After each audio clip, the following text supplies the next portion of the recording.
Is the mic on? Episode 105, What's Wrong with Orny Adams? I have some breaking, great news, actually something positive I could start with. Something arrived in this box. I'm so excited to share it with you. But first, come see one of my stand-up shows. This weekend, I'll be in Las Vegas, Nevada, March 15th and 16th at the Jimmy Kimmel Comedy Club. I'm there several times a year. Come see a show. Next weekend, March 23, 24, I'll be in Chicago. Again, Chicago for the Epic Cons Teen Wolf / some other show convention. So come see me. I'll be there all weekend. I've got some special merchandise, some special shirts I'm bringing just for you guys. And don't forget, Sunday, March 24th, I will be doing a show, a stand-up show at the Navy Pier as part of this convention. So come on down. Hope to see you there. May 4th, finally, my last date I'll plug. I'll be at the Kookaburra Lounge. It's a new comedy club, a music venue, a speakeasy here in Los Angeles. I'm excited to be there, one of their first comedians. I'll be there May 4th as part of the Netflix is a Joke Festival. Although I don't feel like I'm part of Netflix, I'm part of this comedy festival. So come on down. I'll tell you why I'm excited to perform at the Kookaburra Lounge.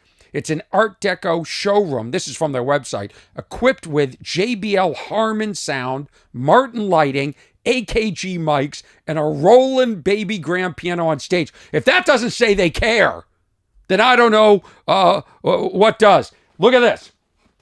Look at this. And welcome back, everybody. Thank you for the people that have been following the saga of What's Wrong with Orny Adams. Lots of complaints. I have a major complaint today about my stove repairman. I'll get into that in a minute. Boy, if the lesson there is anything, it is go with your instincts. Always. Always. So, let's just start off with something positive. On a previous episode, I talked about the visitor I had at my house that was doing some sort of crazy stretcher dance and broke my printer. So I put it out there. I said, listen, I have an older printer. Okay, but it's a workhorse. It's great. It's never failed me. You know how people complain about their printers and how it gobbles up ink? Mine doesn't. Mine goes years without needing refills. So what I did was I had to decide this year, is it time to finally upgrade? And I thought, why should I? This thing still works. There's nothing I needed to do that it doesn't do. And I only buy ink once every few years. So I bought $180 worth of ink to fill it up. And then it was some sort of holiday special in December. They gave me rewards back, Staples. So I had about $125 in rewards to use. And I realized Staples is now like Radio Shack. There's nothing there I need anymore. In fact, even their hard drives, I thought I'll just buy a new hard drive because I go through hard drives like this with all the content I'm creating. And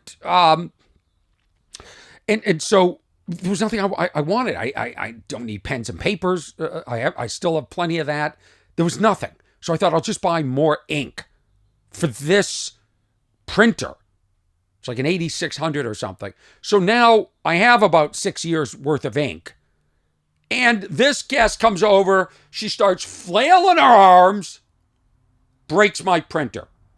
It's still functioning, but the paper tray now snapped. So there's no end to the paper tray for when the paper comes out. So now the paper's just going to go flying all over the place. Well, I put it out there on the podcast. I asked you, the listeners, if anybody has this printer or a part or can help me find it, please help me. And you're not going to believe it. None of you came through.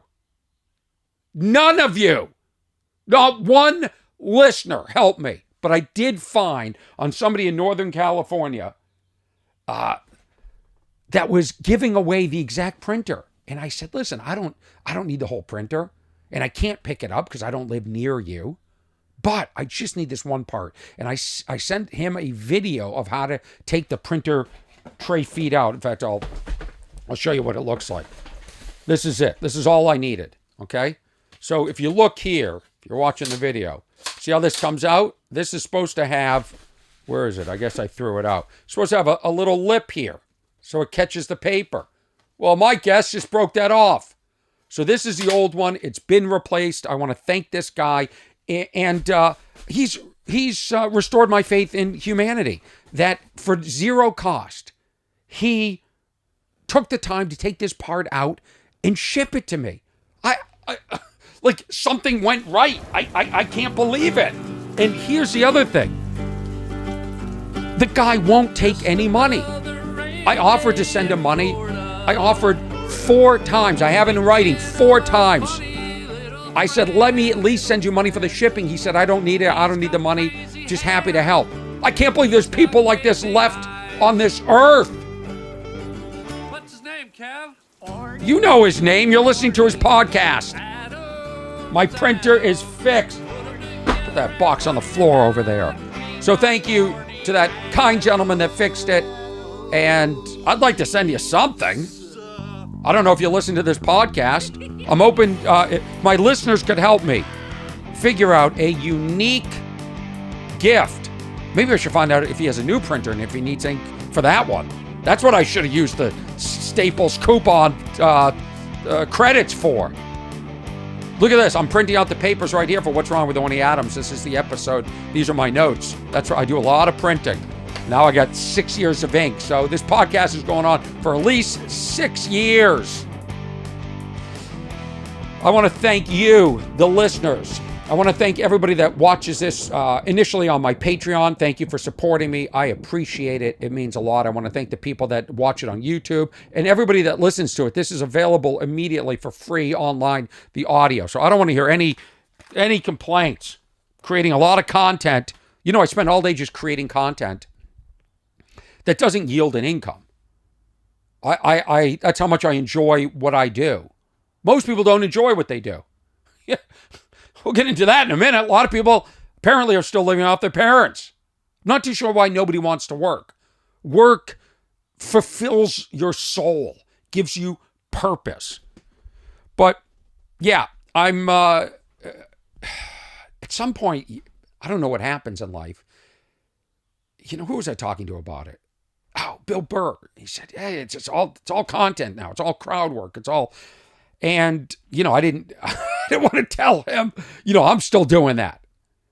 Congratulations. You know, Bill graduated beyond that. That's what I'd like to do, but I'm still editing clips. I'm still shooting all my shows and looking for moments and hoping to, you know, connect with people. And there's no money in this.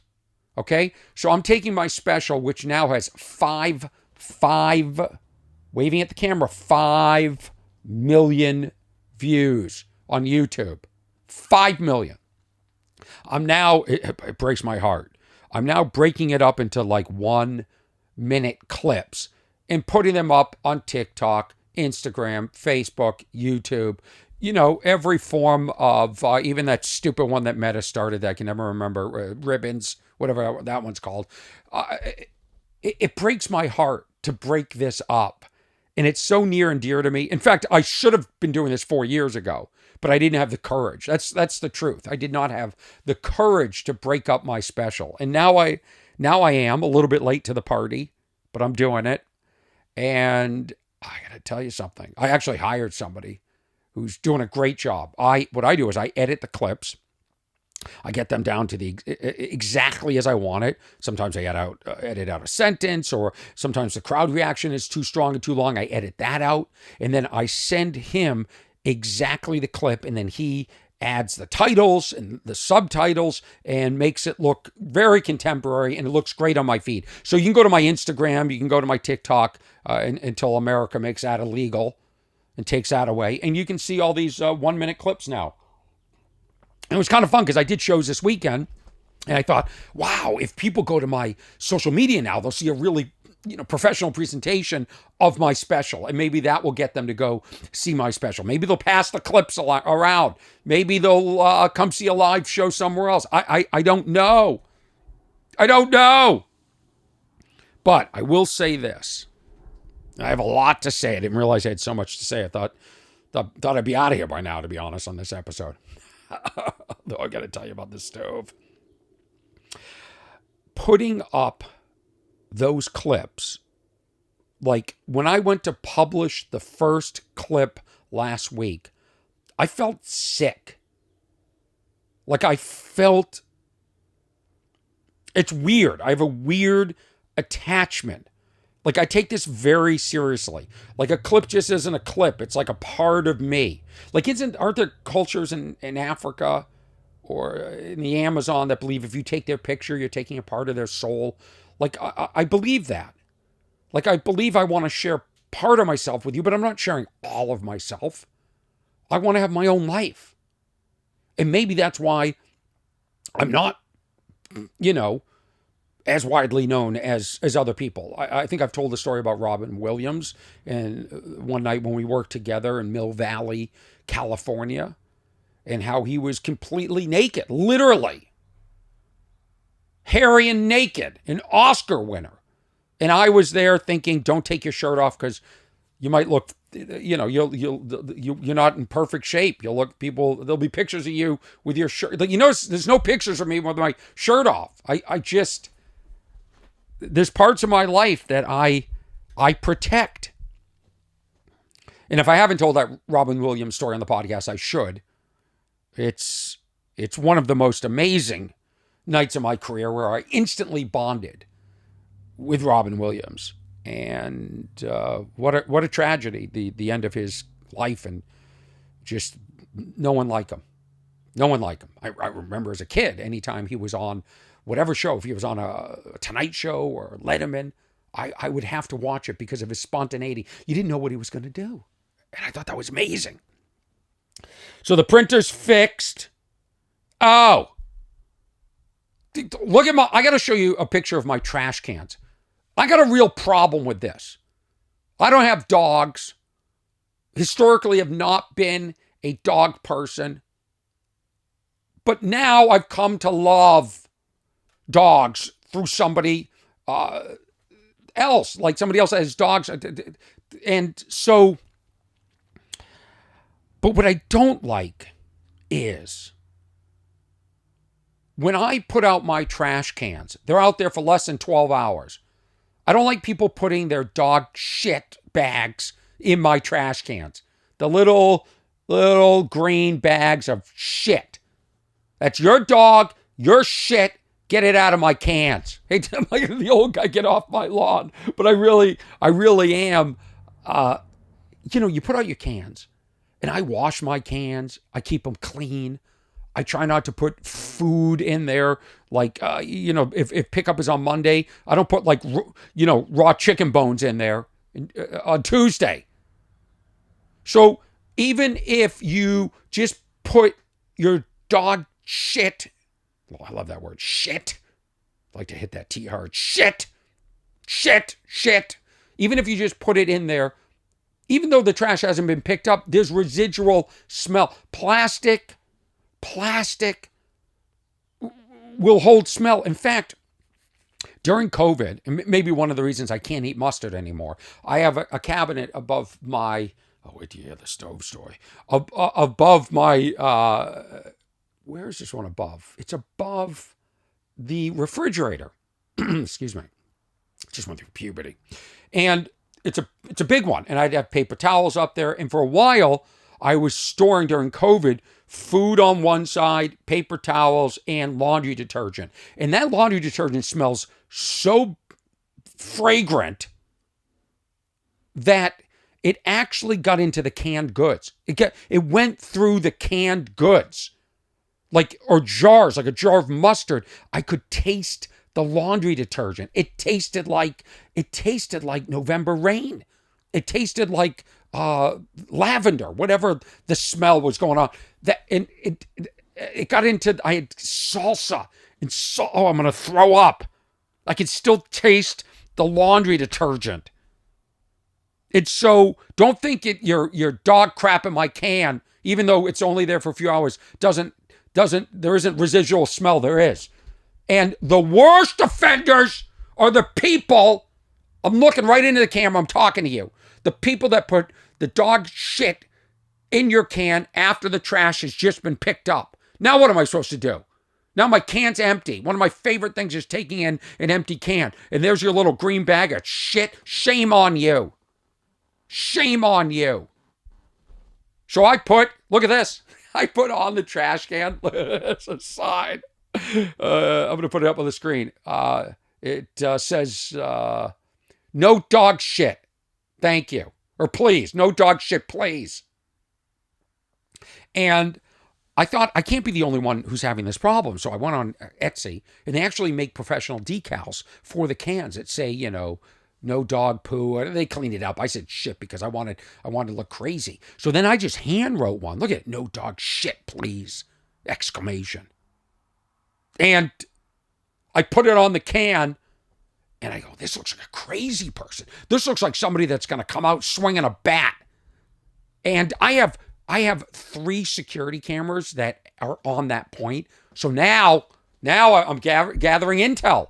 And before this sign was up, I got a 3-camera shoot of one of my neighbors putting the dog crap like in between, like having the lid, lifted the lid a little and put half of the bag in there and half hanging out.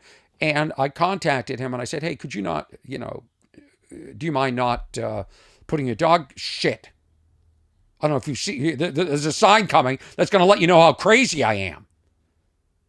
And he said that he was going to go for a walk and was going to come back later and get that. Well, I'll tell you something. On the camera, it was put there at 8 a.m. and now it's, 1 p.m.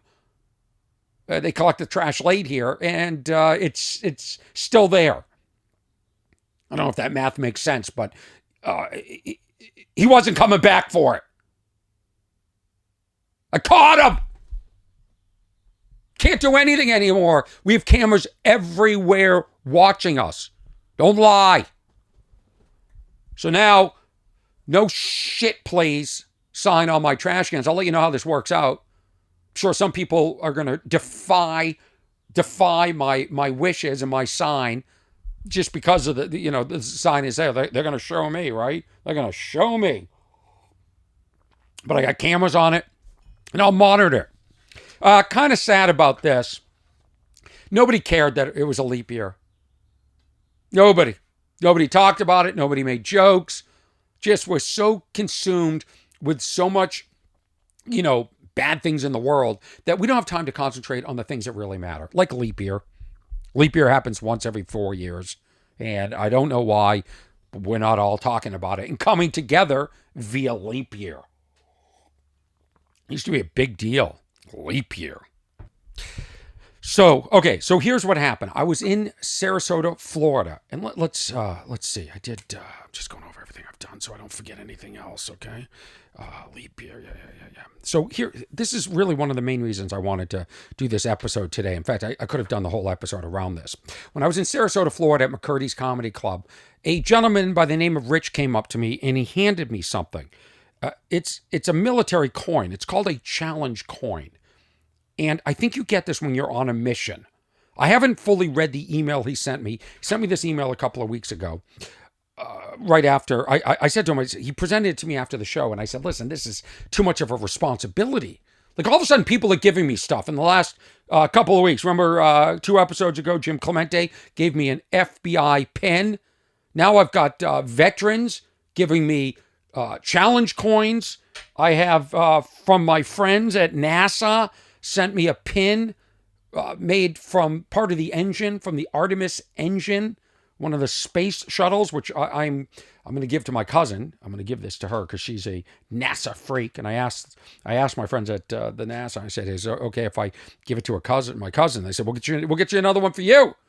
So anyway, I got this email. This is from Rich. He said, "Good day, Orny. I hope you don't mind me addressing you by your first name. Now, you can call me whatever you want. You were in the military. You can call me Draft Dodger." I would have responded immediately. However, I came home and had to juggle various cats and chainsaws. You understand how life goes. Oh, do I ever? Rich, wait till you hear the story about my stove at the end. Wait to hear about that. Yeah. Life. Just making sure there's not anything else I have to go over. I presented the challenge coin to you as a token of respect and honor. And it's really touching. And I was so happy to see you accept it with so much interest and excitement. You know what I said to him? I said, Rich, I go, what is this? He said, oh, we get this one we're on a mission. I said, let me videotape you presenting it. Well, it was so loud in the club. Because you know what these clubs do? When the show is over at these comedy clubs, they start blasting loud music so people leave. It's really obnoxious. So I couldn't hear him. So I said, I'll put up some of him talking, a video in the background so you can see. This is a unit coin referred to as a round metal object. This is from Air Mobility Command. It's presented to Orny Adams.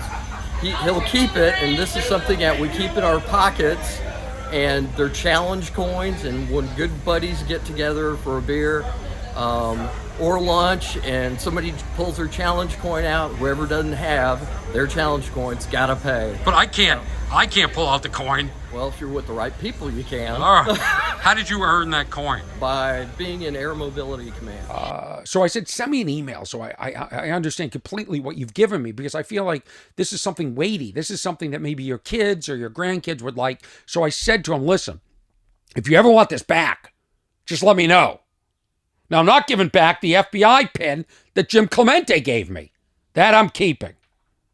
I presented the challenge coin to you. I read that already. These military challenge coins, or as my units called them, RMOs, round metal objects. I love the military. My dad would get such a kick out of that because my dad was in the Navy and always would tell me these really funny expressions, ironic expressions that the military had. And there's one of them, round metal objects, RMOs. Because the term and use of the word coin would be taken as a challenge. I will get some of the rules in a bit. These coins are carried at all times and represent a level of... Well, that's why he gave it to me. This thing's too heavy to carry. If you have more than one, he's got to carry this at all times? Wow. Carried at all times and represent a level of pride and spirit decor for one's unit in command. The coin, okay, no tequila, Odin explaining this stuff. Now the guy wants tequila from me. All right, you can have, I'll get you tequila. I presented to you as, was from my HQ Air Mobility Command Unit, which I had stood up to support. Mobility platforms to include various C-130s, C-17, a lot of Cs, C-5, KC, now there's a K in front of the C-135, KC-46. So it's something to do with tanker units. A coin given to you reflects the missions of airlift, refueling, and evacuation. One of the generals on the coin is Lieutenant General William H. Tanner, known for the WWWOA hump operation. Oh.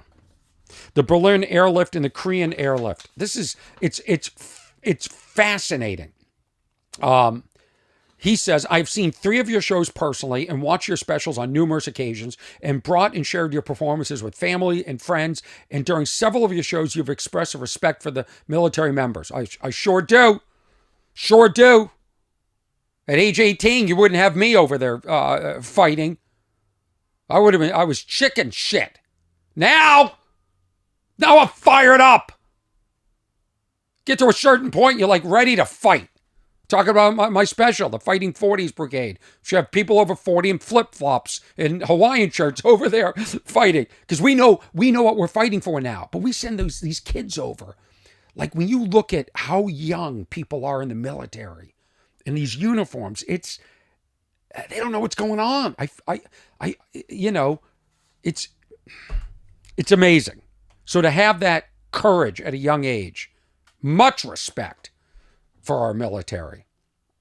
You have expressed respect for our military members, which is appreciated. In fact, my family has coined one of your sayings. I said it first. I guess I said that at one of my shows, from one of your shows.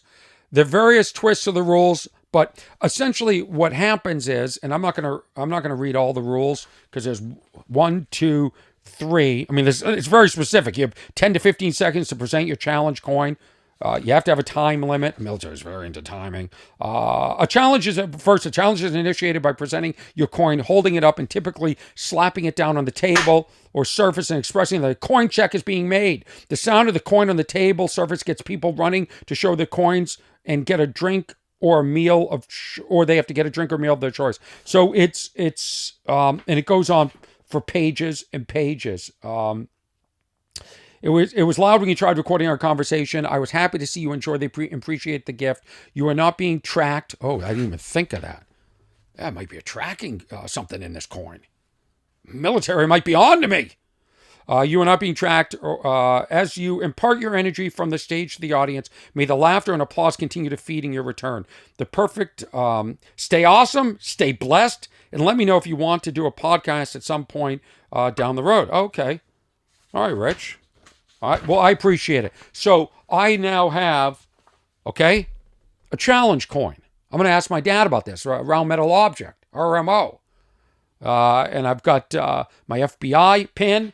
And of course, I've got part of the space shuttle. So for me, I get a kick out of this stuff because I'm just, I'm little old Adam from Lexington. And, I grew up and now I'm getting these gifts, which I think is just so cool. And I think sometimes we forget the impact we have on people. So, Rich, I'll be back in Sarasota next February 2025. I don't know how many years I can keep doing this, but anyway, I think it's cool. And to give basically a stranger something that I think means a lot to you, a RMO, he had to do a mission. I mean, there's significance to this. I have a friend, his name's Flo Grobert. He won the commission, the Medal of Honor. It was handed to him by Obama, and he has a ring. He wears a ring at all times because it is the Congressional Medal of Honor is one of the highest honors. In fact, when you have that, I think presidents salute you. It's very rare. And he had a ring, and we were out drinking one night in D.C., and he said, "Put the ring on," and then the ring wouldn't come off. I thought Flo was going to yank my finger right off. Anyway, I've expressed interest in getting Flo on this podcast, but I think he's a bit private, which I do understand because I, of course, am private. So I want to just talk about this to the young people. Really consider home ownership. It's not as easy as you'd think. And I'm not talking about financially. I'm just saying stuff breaks all the time. Like last year, my roof leaked. I tried to fix it, and I didn't do enough. And it leaked again. So 2 walls that I had professionally painted inside now have to be painted again. Probably my fault, to be honest with you. I probably should have done a better job fixing that. But, I'm on the road all the time. It's, like this weekend, it's Monday now, and I leave Friday for Las Vegas. I'm already thinking about it. Like yesterday, I packed the merch for the trip. I'm already thinking, I already have anxiety. How am I getting to the airport? And so all that gets in the way of doing a podcast or fixing your roof. There are very few days that I get to sit in the backyard, like yesterday, with a cigar and just enjoy. There's very little joy. I want more joy. Work my ass off. If you knew the energy I put into even just doing local shows like this weekend. I did a show Friday at the Laugh Factory, one of the greatest shows. I just connected with this audience. It was like riding that wave. I used to, what do they call it? It's like body surf with my dad. Sometimes you just catch a wave and you just go all the way. The next thing you know, you're scraping sand on your stomach.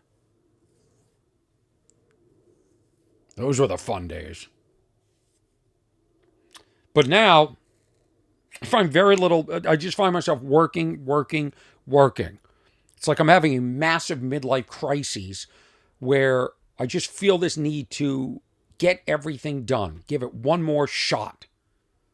And touring's not easy. I get emails. I just read an email from somebody. When are you coming to Dallas? Loved your episode about baby carrots, your podcast. When are you coming to Dallas? I'd love to go to all these places. I would. But I do it myself. I got rid of all my agents, my manager. I work with nobody. You want to book me, you send an email in through my website. I have an assistant. We handle all the negotiations. But I'm doing it myself. There's no longer a barrier between me and rejection. Rejection's right in my face. And that's exhausting. And to have shows like last weekend where, you know, I don't know how to describe it without sounding like, you know, an arrogant performer, but it was magical. You come see, you judge. And for me to not be selling out every venue or have a machine behind me, it's disheartening. Now I could wrap it up. I could give myself the big light and say, hey, Orny, you did it. Did 3 specials. You got to a great point. You went further than most. Your career's still going up. But how much energy do I have to sit around editing clips all the time? To be corresponding. I answer almost every email, every online comment. Just to be connected to you so you feel connected to me. Because if there is success here, I want you all to feel part of it. When I sell out shows in Sarasota, you should feel part of it.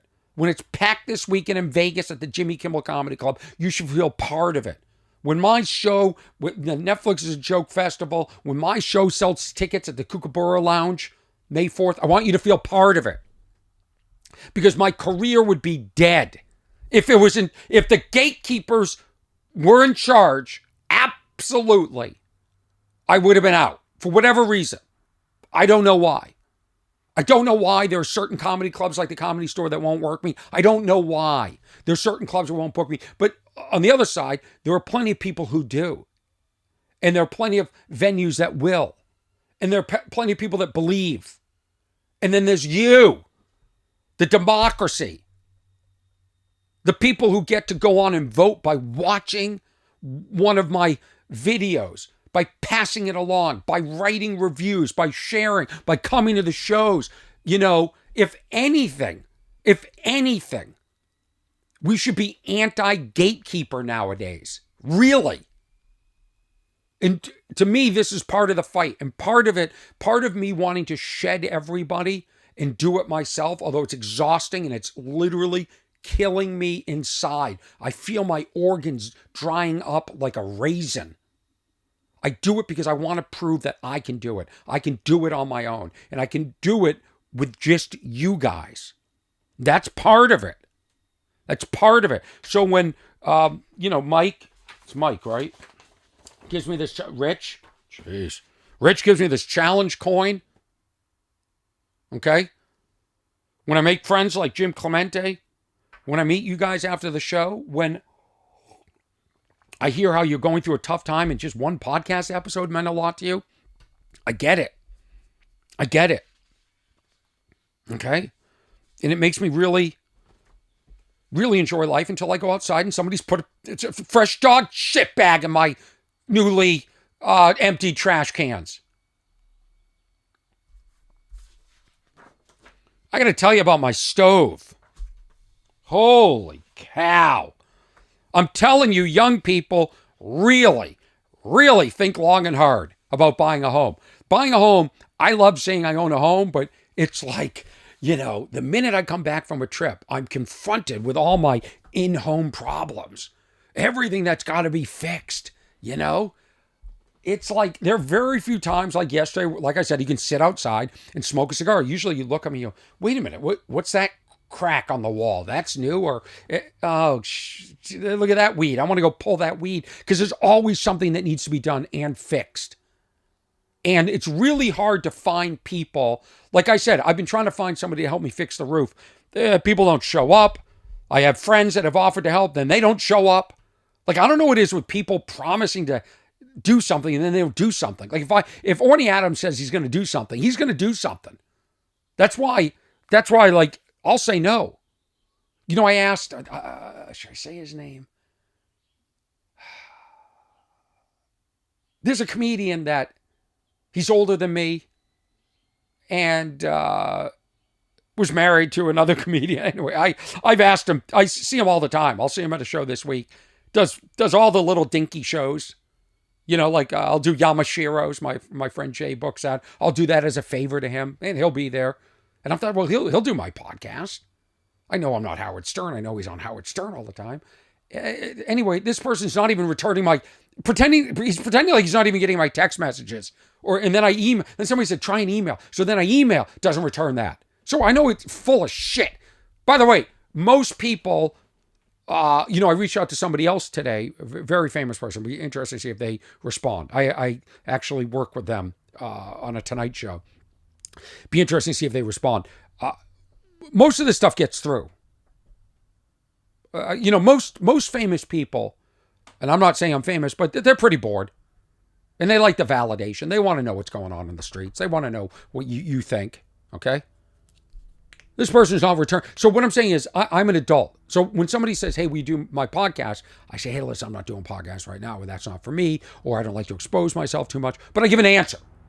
And that's why I've made some enemies in this town. Okay? But we're adults. Just answer. That's all. Just answer. But I read this today that I don't know what's going on with the millennials and the Gen Z. I don't even know what the difference is between a millennial and a Gen Z or whatever the next generation is going to be called. I don't even know what I am. I don't know what I am. I don't care. I'm part of a bigger picture that's timeless. Time can go screw itself, especially daylight savings. We have to turn back clocks and turn up clocks and turn back and turn forward and leap and fall and jeez, this man-made crap. Listen to this. 40% of parents still financially support adult children, a study finds. 40%? My parents made it very clear. After college, and we'll help you with that, and I also took out a loan that I paid back, a small loan, but they wanted to help me learn how to make payments. They wanted to help me get credit, increase my credit score. But they made it very clear, you're not coming home after college. Maybe come home for a couple of months, but after that, get going. Get going. And I'll say this, I loved college. And I went to a great college. I went to Emory University in Atlanta, Georgia. And what I learned there, like when I write my comedy routines and I tackle a topic, it's like writing a dissertation. Like when I'm writing a bit now about Napoleon, I research it and I enjoy it and I take notes and I overwrite and I boil down and I come up with a premise. I solve the premise. I learned all that at Emory. I learned friendships. I still have some of my best friends are from Emory. I didn't learn how to network. I should have networked. A lot of rich people, a lot of rich influential people went to Emory. People that started Reebok shoes, Home Depot, all Emory. Soda people that own soda. Rich people. And there I was in my 1983 Toyota Celica that I paid for with paper route money, working as a security guard in a mental hospital. And also I worked in the cafeteria there too. And also as a caddy. Used to do 2 or 3 loops, double bags. Yeah, real work. $40 a loop, I think. Per bag, 80 total. No tipping. Felt like a lot of money. Always working. Paper route. 8 years old. Got up. Had a paper route. Always. Treated it like a business. How I collected money. Kept track of everything. Charts. So my parents, listen, made it very clear. And my parents, I'm lucky and fortunate that I always felt I had a cushion, but I wouldn't take money. I wanted to do it on my own. And sense of pride there. Again, I guess it sounds like what I'm doing now without managers and agents. Just thinking out loud here. And,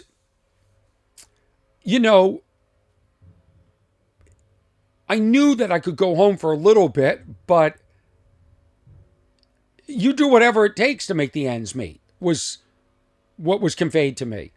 That means waiting tables, temping, getting a job that's beneath you. But I will say this, and this is why I said I went to Emory. The degree itself probably has done nothing for me. It probably wouldn't help me get a job outside of Atlanta. And what I'm saying is, like, it's great to go to college. You'll learn social skills. You'll learn to have a good time. It's you're on the same schedule as everybody else. It's fun. I enjoy studying. I enjoy learning.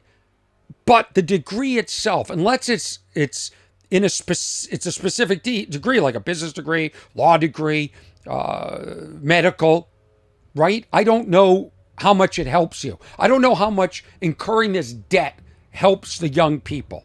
I don't know. Okay?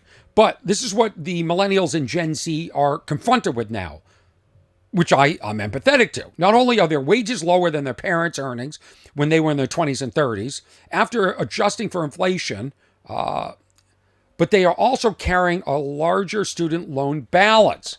I can imagine.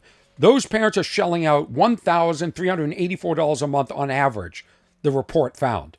And yet, 61% of adult children still living at home don't contribute to household expenses at all.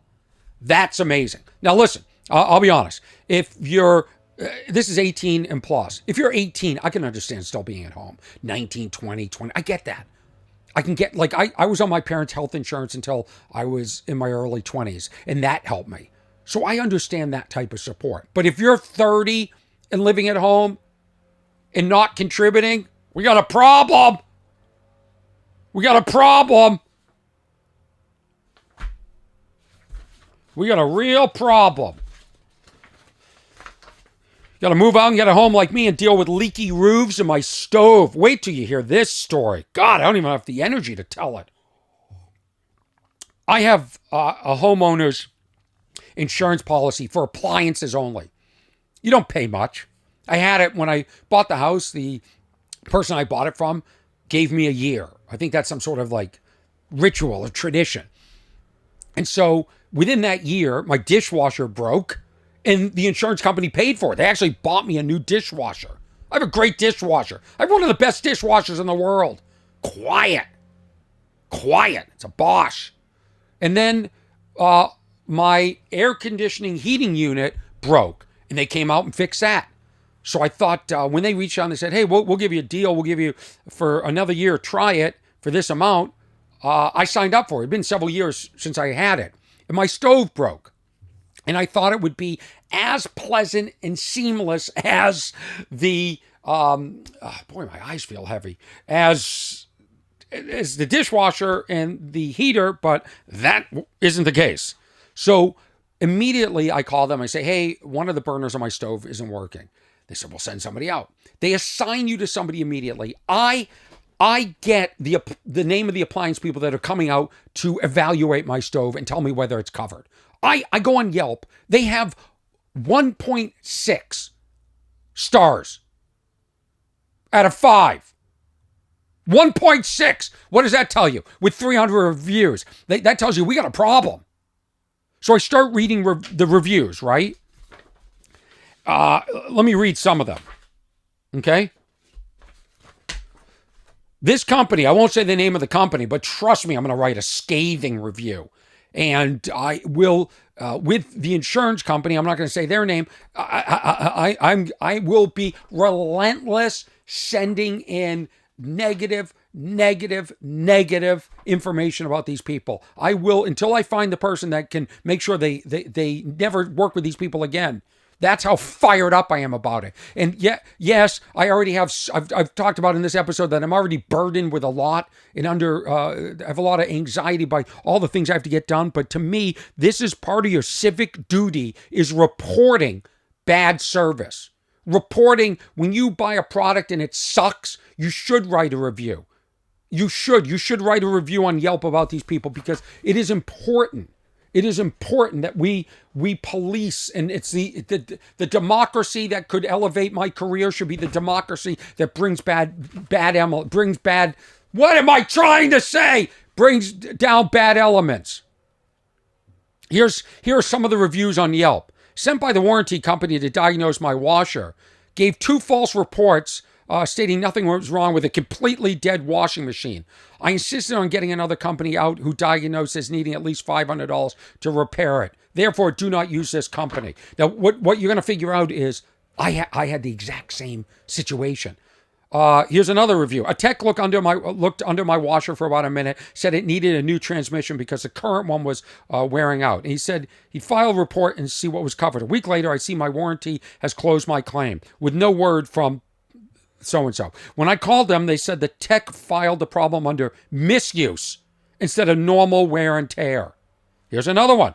Sent falsified photos to the home warranty repair company. Remember all this stuff? Remember, company committed fraud. Don't use this contractor for your repairs. They don't do any repairs, just doing falsified reports. Here's another one. Technician came out to service my microwave, didn't know what it was doing, talking to someone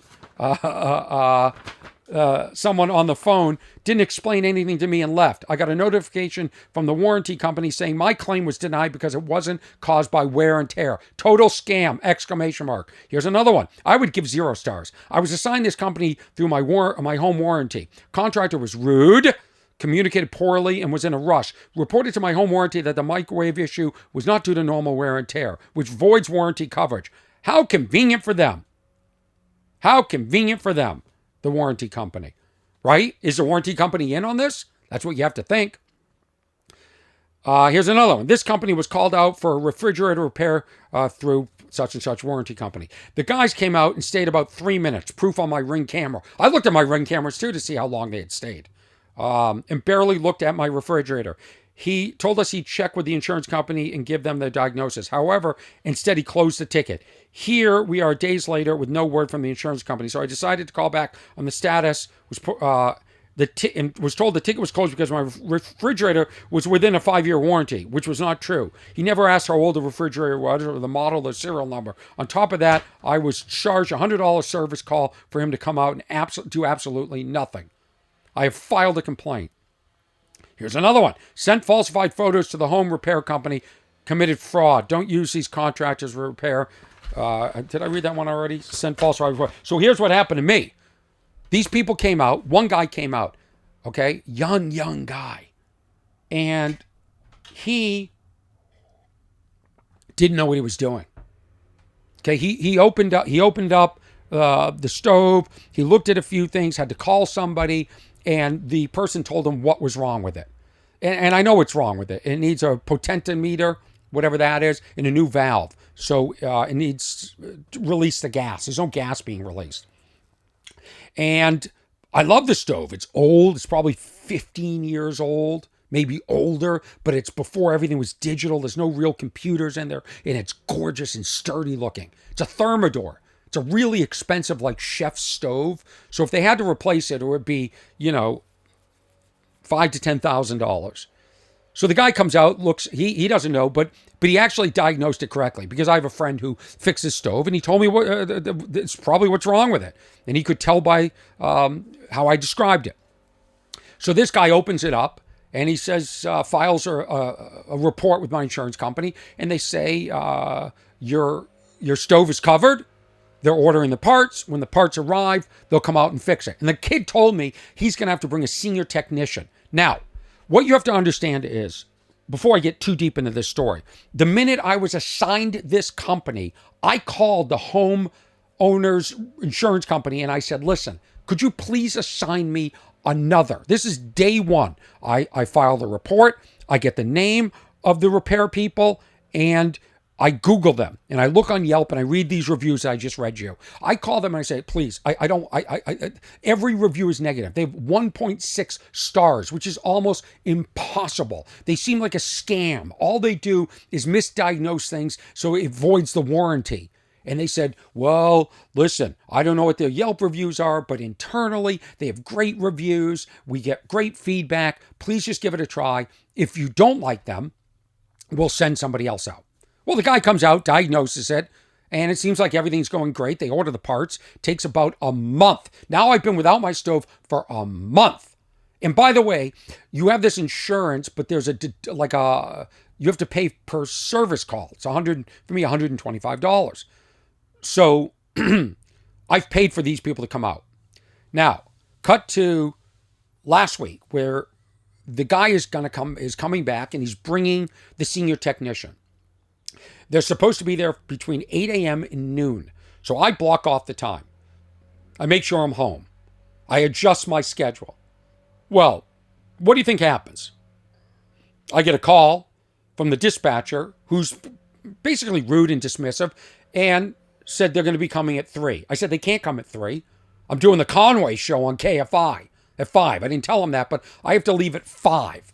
And from what I can tell, I looked on YouTube, I watched a video. This is quite a project. This project is going to take 2-3 hours. And I don't want them to open up my fridge. My stove. Definitely don't want them to open the fridge when the stove's broken. I don't want them to open the stove and not be able to repair it or put it back together. I don't want something dismantled in my house. Not to mention, I have hardwood floors in the kitchen. I'm very concerned about them pulling out the stove. So I said, do they have like a lift to pull it out? How are they going to? Oh, they bring a lift. You don't work. They don't bring anything. This dispatcher said, okay, I'll make sure they're there by 1. They show up at 3:45. It's pouring rain. Okay? I find out later that they put their cigarettes out on my walkway outside my door. But I looked at my ring cam because I wanted to know exactly how long they were there for. Okay? The senior technician, if I showed you a picture of this guy, his energy, you would say, why would you ever let that guy into your house? The guy was so rude.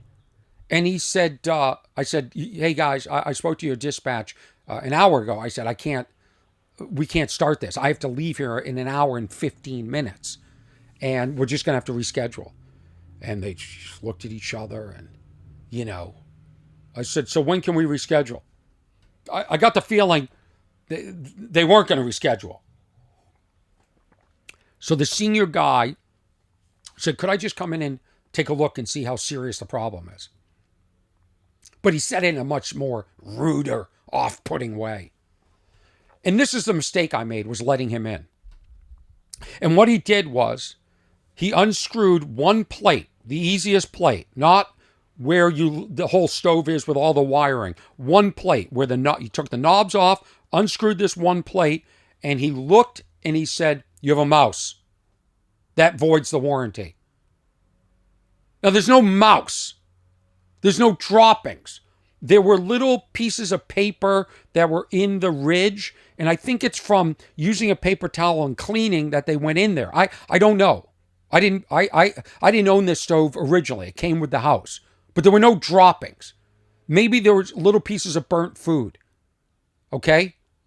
And so the minute they were in there for 10 minutes, he goes, that voids the warranty. I'm going to let the insurance company know. And I knew at that moment they were living up to exactly what the review said. They were exactly what the review said. They were living up to it. And that was my fear. And I wanted those guys out of my house. And I knew they would never be back in my house, ever. I refuse. Their energy was so awful. It was scary. And so I called the insurance company immediately. And I said, listen, I called you the first day when they were assigned to me, and I knew they were going to be a problem, and they are a problem. There's no mouse in my stove. I'd know if there was a mouse in my stove. Trust me, you would hear it running around. You would see droppings around it. You'd see droppings in the stove. I said, what proof do they have? And I said to the woman, she was very nice. I said, hey, listen, if there was a mouse in the stove, let's just say hypothetically, and it didn't do any damage, didn't cause the damage which resulted in the stove not working, would it still be covered? And she said yes. So I had that information in there. So I said, I want to talk to your consumer affair person. I want to talk to the people who are the liaison between me and this shitty contractor scam company. And she said, I'll put it in the notes. In the meantime, I wrote a massive email. I was fired up. And I never heard back from the email. Still haven't. It's been over a week. And that night, I come back from the Conway show, and sure enough, I get a letter saying that my stove is no longer covered under the warranty, that it's been damaged by pest, was the word they used, pest, and that it's denied, case closed, exactly what every one of these Yelp reviews said, exactly. And I called them, got somebody on the phone, and I said, this is a false claim. Well, if you would now have to get a second opinion. I explained the entire story with pinpoint precision. I was on fire. My mind was sparking at a mile a minute. I got every detail in right. And I said to her, I said, listen, tell me this. Why would the first technician come out, open up more of the stove, and not see infestation of pests? Why did that guy approve the service? Why did that guy order parts? Why did you approve it? And this next guy showed up and just rejected the claim. I'll tell you why. Because the guy was pissed off that I didn't let him into my house to fix it that night. He didn't want to fix it. He lived up to exactly what these Yelp claims say. They just want to show up. They want to show up and deny the claim. That's it. That's their business model. And I'm sure the warranty company loves it because most people don't fight it like me. But I fight it. I fight it with my brain, my trained Emory University brain. Should have been a lawyer. And I explained to her, I said, why? I said, show me pictures. You show me proof of this infestation. They sent him one picture. Lord knows if there was even a picture from my stove. Who knows? Because in those Yelp reviews, they were sending in pictures that weren't of those people's appliances. And so she said, hold on. Puts me on hold for about 5 minutes, comes back and says, yeah, if you want, you can get an independent contractor to come out and deny that this is pest, a second opinion, that it isn't caused by pests. I said, not going to happen. She said, what? I go, not going to happen. You are sending out a new contractor immediately, and you're fixing this. In fact, I'm not even too sure they didn't screw the stove because now the burner in the back doesn't go as high as it used to go. So what did they do? I want that fixed.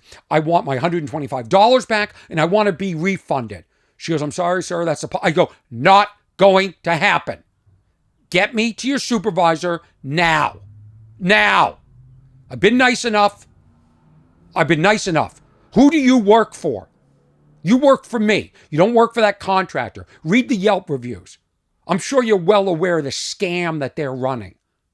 They don't want to fix stuff. They want to deny claims. They just want that $125 or whatever portion of that they get from the insurance company. It's a scam. So she's okay, puts me through to her supervisor. I was on hold for about 15 minutes. I thought, I'm not getting through to anybody. I'm not getting through. And this is probably never going to happen. And I'm now daydreaming of how to cancel this policy and how to recoup the $125 and how to bury this appliance company because I want to bury them. I got the energy for this. So she gets me through to a supervisor. I don't know. I'm being bounced around. It feels like from country to country.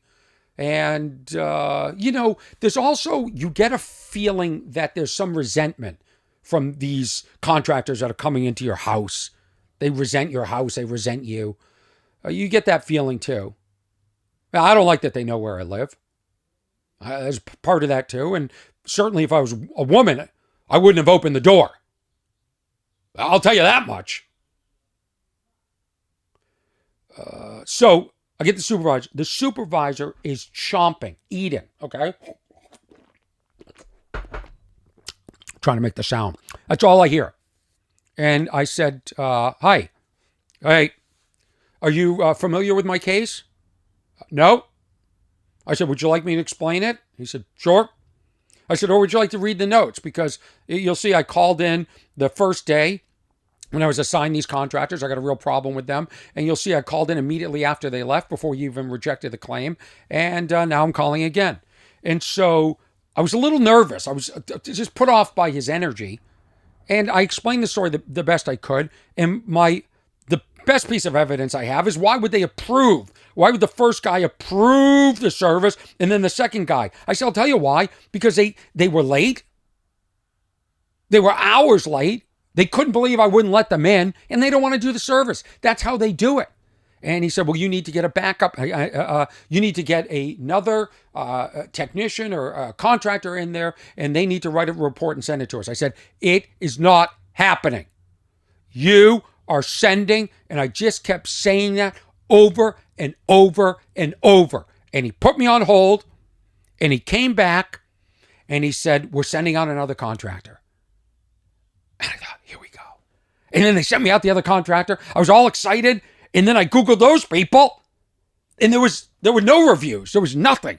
And I thought, okay, my first gut said that these people, this appliance company, the first ones are going to be horrible. And they were horrible. My gut said this new one was going to be okay. That there were no reviews, and maybe he was like an independent person or part of a small outfit. And so he came up that day. That day, he was running late. He called me from his personal cell phone. He said, listen, because that night I was at the Comedy Magic Club. Sold out, by the way. Thank you. Thank you, Hermosa Beach. I'll be back. And I'd love to I should talk about the show, because that was one of my favorite shows, Comedy Magic Club Hermosa. So anyway, I said, I got to be out by 6, hard out. He said, listen, I'll come by. If there isn't enough time, I'll come by in the morning. I live close to you. I go, this guy's really cool. And this guy, he got out of his car, didn't have a cigarette and put it out on my pavement. He, outside my door, my walkway, he like was basically running in. He goes, I don't want to take up too much of your time. He opened up a couple of things, and he said, absolutely, it's covered. It's a potentiometer. It's the valve. And this guy said, I thought this is the way it's supposed to be. And I'm just trying to wrap up my thoughts here. This guy I know is competent and will get it done. These are the people that should be working with. But I'm saying this as I wrap up episode 105. It's a fight. It's a jungle out there in this world. You have to fight for everything. And I want you to fight. I want you to fight when something's wrong like this, because most people don't have the energy. And they just submit. That's part of the insurance company. They want you to submit to having your claim rejected. This happened with my knee. Remember with Paramount? They didn't want to, the insurance company cut me off, and I went to the head of Paramount Disability, and she stepped in. So in life, there's some things you have to fight. And this is one of them. And I'm proud of that. I really am. So listen, some good things that have happened. My printer was fixed. But you know what? Stop putting your dog shit in my cans. I'll tell you that much. And let's go back to celebrating leap year. And again, I want to thank Rich for this tremendous coin. I'd love to hear more about, this is the challenge coin. It's a round metal object, an RMO. I'd love to hear more about your service. I thank all the military people. And I thank all the people, you know who I really want to thank? I want to thank all the people that work. Okay? I want to thank all the people that have a job and take it seriously. I really do. I really do. And I want to thank Ernesto Hurtado, who takes his job seriously. Thank you for mastering this audio. And I want to thank everybody that is listening and passing on my content. I want to thank all the people that have taken time to write reviews, and the people who are, of course, on my Patreon. So check out my social media. You can see More Than Loud, my stand-up special, now in little snackable, munchable little clips that you can share with people. You guys are the best. Maybe I'll see you this weekend in Las Vegas at the Jimmy Kimmel Comedy Club. That is it. That is it. And hopefully by the next time you see me, my stove is repaired.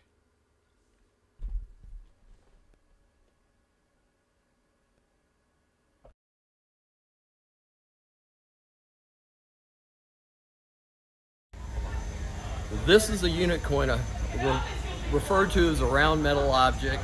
This is from Air Mobility Command. It's presented to Orny Adams. He'll keep it, and this is something that we keep in our pockets, and they're challenge coins, and when good buddies get together for a beer or lunch and somebody pulls their challenge coin out, whoever doesn't have their challenge coins gotta pay. But I can't pull out the coin. Well, if you're with the right people, you can. How did you earn that coin? By being in Air Mobility Command. And what does that mean?